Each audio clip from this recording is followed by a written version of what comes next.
Alright, this is the 8-quarter oak that I'm going to get 4 legs out of. It measures a full 2 inches thick, and I'll probably end up cleaning up at 1 3/4 inches. But I don't know how this is going to react when I put it through the table saw.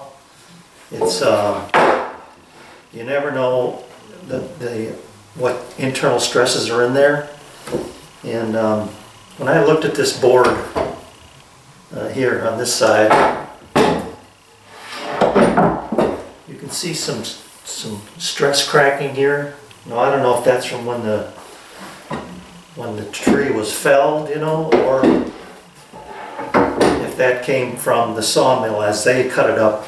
Those stress cracks showed up. This one here, I got some cracking right here, which is okay because I'm going to eliminate that, and then there's some down here as well. So this and a little bit here. This is mainly on the what will be the waste side.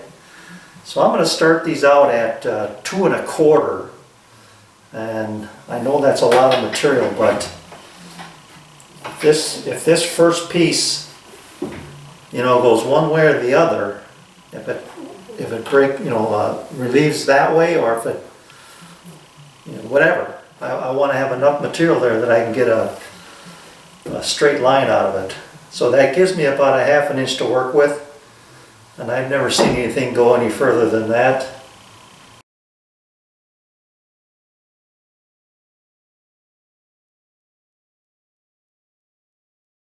I don't know if you can see that or not, but they closed up on the end as I was ripping them. So I'm guessing that end is just a hair thinner. But now you'll be able to see I'll double the error here. That's how much they bent, about half that much. So I'm glad I went what I did. But I'll be able to clean that up on the joiner and then make them parallel. Okay, I'm going to joint these 2 edges, and then we will do the same operation and see what happens with these 2 cuts. Alright, I just ran this piece on this face and this edge, and it just took 1 pass each, and I could feel the blades making contact throughout the cut on both of them. I'm looking down the board there. It looks really good. So what I do is I take permanent marker and I just mark that square edge on both ends, so that regardless of which way I use it, I know that this is my square corner to start with. So I'm going to continue to do that with the other ones here. I'll run one more for you and we'll see how that turns out.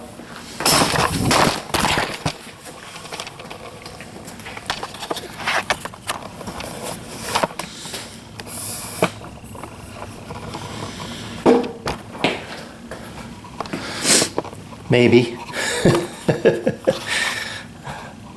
That's what happens when you get these cords all over the place.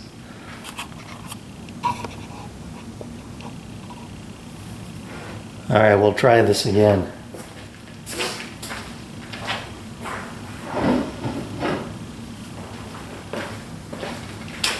Alright, so this one here, this is probably one of the worst ones right here. It's got a pretty good belly to it, especially right about this portion of it right here. So I don't usually like to do this. When I do this, when I lay this down, it's pretty flat right there. Most of it's got to come off of this end. So I'm going to, and the grain is running pretty straight. Usually what I'll do is I'll put this and run it this direction the smile direction and just hold it in the middle, and that way you take enough off each end or in the middle to get each end down flat again. In this case though, I think I might be better off. Let me just see what I'm dealing with here. Probably 1/8 of an inch. If I can get that 1/8 just off of this one end, I think I'll be better off. I'm going to make a few passes here and see what happens. I've got that 1/4 of an inch to work with, and when I'm working in this direction, that's not a lot, especially when I'm dealing with something like that.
Tell by the color change, after that second pass, I could see that this area hadn't been touched by the blades, but now the whole thing went across it. Looks pretty straight. I'm going to flip it here and run this edge against the fence and see how we come out this way.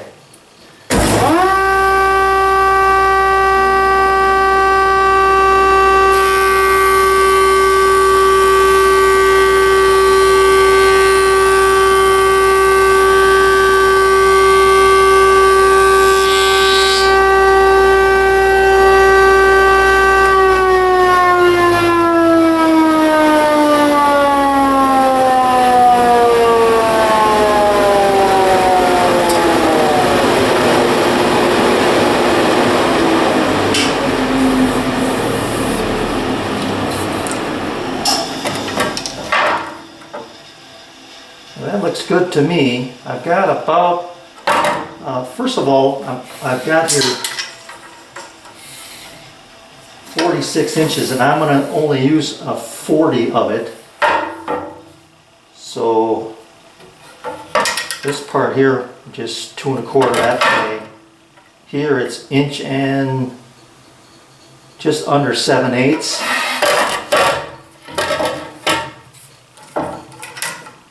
This is just about the same. So I've still got my 1 3/4 material there yet. In the middle, I'm just under 2 inches. So that looks good.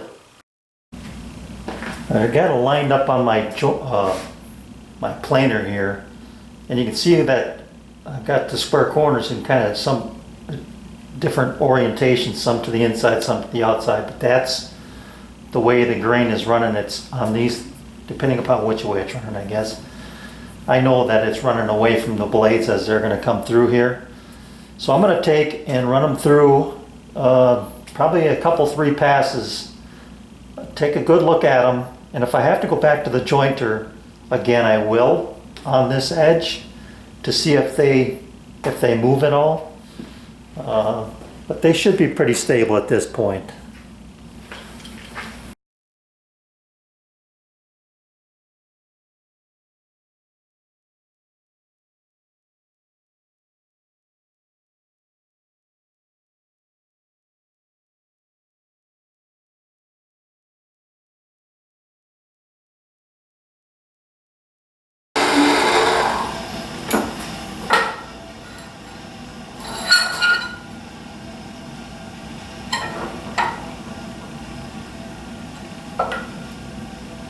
Doing very well on the square, at least from that one. That one too. So the edges, or the square edge I was working with before, which is on this side now.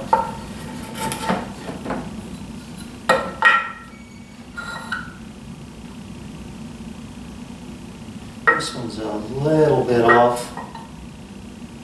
That's why I like to check them. So I think before I run another pass, I'm going to joint that edge again, or joint the corner, and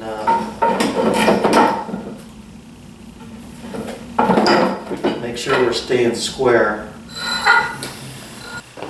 Okay, these two, they're junk. I mean, I could probably get some small blocks out of them, but with the checking and cracking, they're not much use to me at all. But so what I'm saying is I'm not going to waste any more time on these.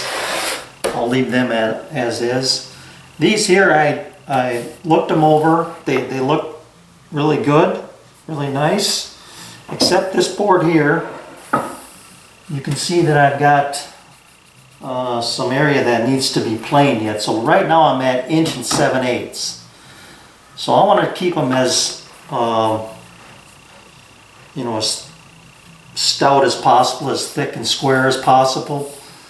But I've got to clean this one up. I've got to get 40 inches out of this.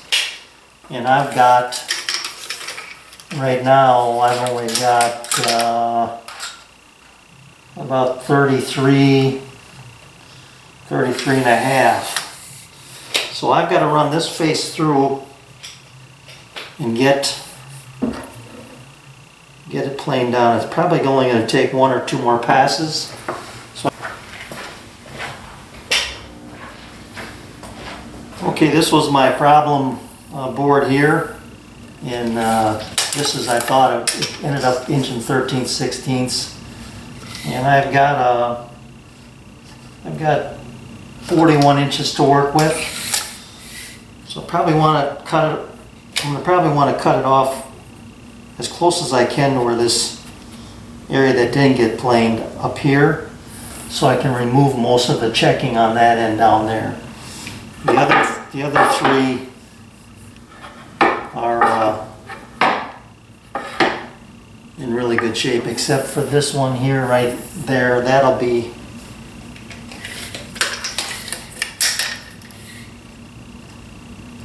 yeah, I can remove that as well.